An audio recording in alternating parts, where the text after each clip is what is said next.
So what are we doing today? We're shooting on film.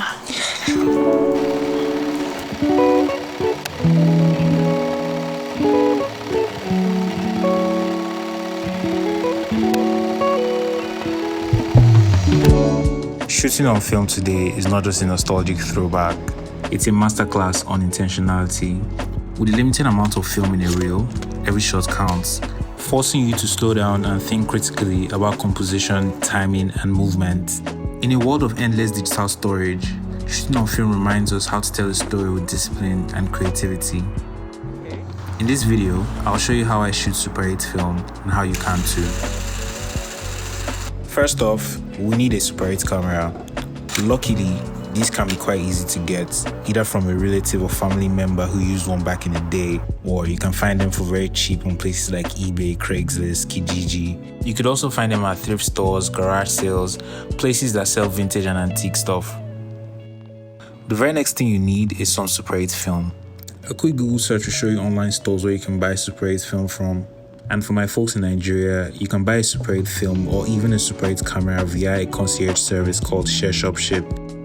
I'm currently in Toronto, Canada, so all I had to do is head downtown to a spot called Downtown Camera and get some Kodak Ektachrome 100 for Super 8.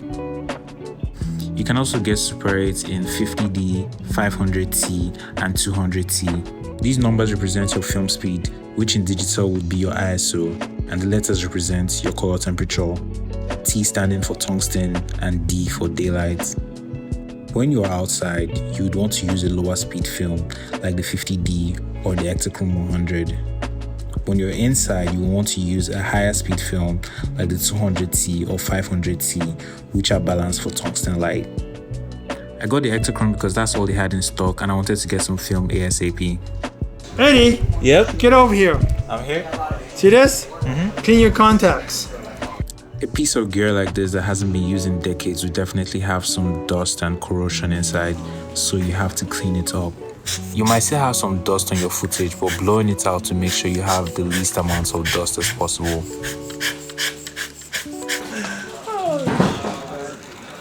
Oh, it's on 9 frames. Woo! We're rolling the dough. No, I'm not home yet, but This was the first time the camera spun up and you can see the joy in all of our faces. It's finally time to go shoot some Super 8. okay, zooming. Oh, that's cool. The guys at the store were super cool and helpful. They were very friendly and fun to be with, and it was such a great time figuring out the camera with them. Oh my god, thank you. And we are out. We are out on the streets of Toronto. Torontoing.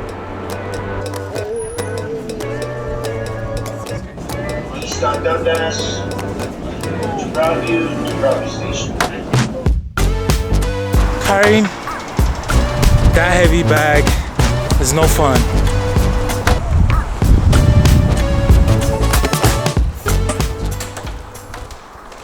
So this is the Agfa Move Zoom 3000 and I'm going to be shooting a roll of Kodak Ektachrome. I found this for cheap back home in Lagos, Nigeria, and I hope it works pretty much.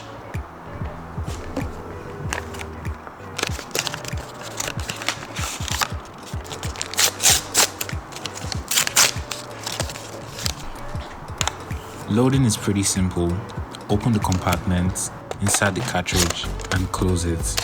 Be sure the film is seated properly. Every Super 8 camera is different, but they're usually very simple.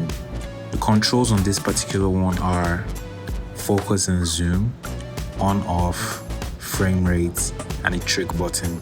These cameras also have a meter to show you how much film you have used and how much you have left. You can check online for the specific manual for your camera so that you can fully understand it. This is the first shot I'm going to be doing on this camera. Let me see if I can get a good skyline. A single cartridge only gives you about 3 minutes of footage, so you have to think carefully about every shot. Unlike digital, you can't play back your footage to check if you nailed focus, so you learn to trust your skills and instincts.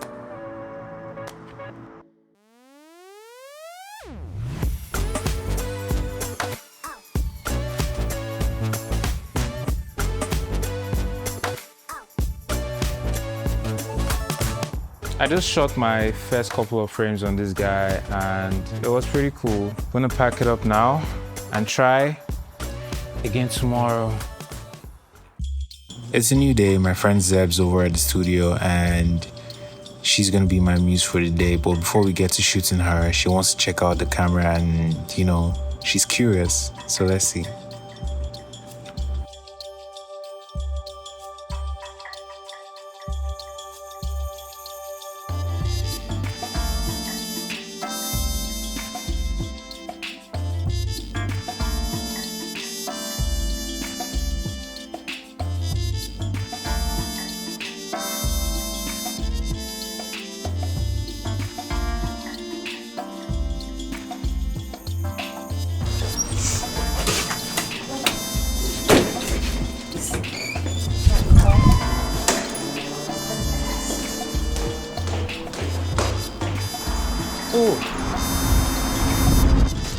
I feel like you should just walk down and find like a good view of the sun. So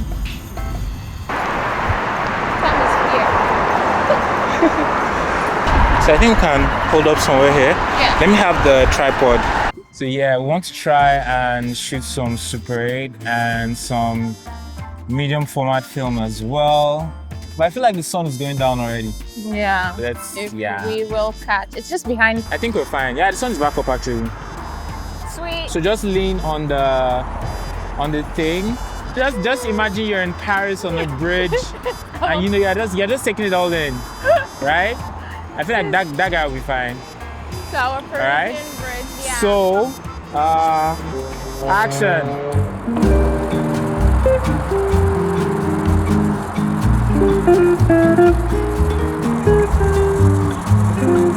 Look this way.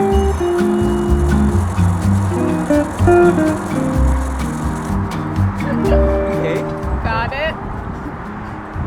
Cinematography. It's Agfa Move Zoom 3000. Super 8 though, right? Yeah, Super 8, yeah. That's me. Okay, you know Dilo and Ellie. Alright, no problem, man. I'm just trying to make a YouTube video.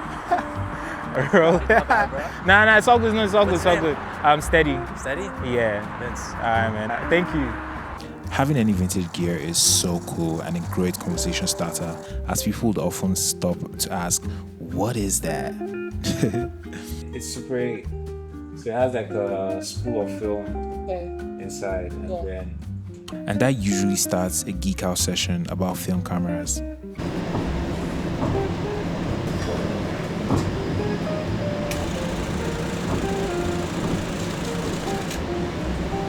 I spent the next couple of days meticulously shooting this one roll of Super 8 film, trying to get as many cool shots as I could. It was my first time shooting Super 8 and I was basically just having fun with it. Okay, moving around with this much gear is extremely hectic. Can't even lie, I am exhausted. Whew.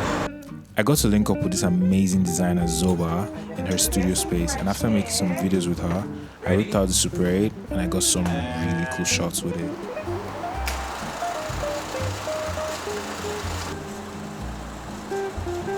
Yeah, so I kind of look towards it, like I can be on my phone. Yeah, your face should just be angled. Can I read a book? Yeah, Is actually. it too much? Yeah.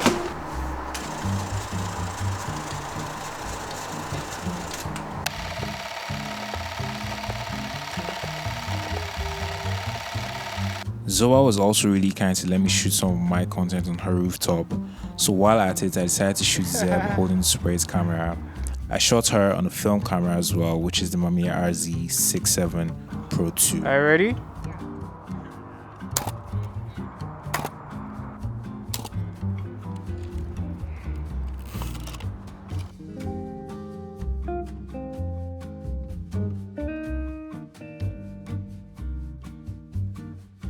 When I was done, I searched online for a film lab close by and I found this spot called Niagara Customs.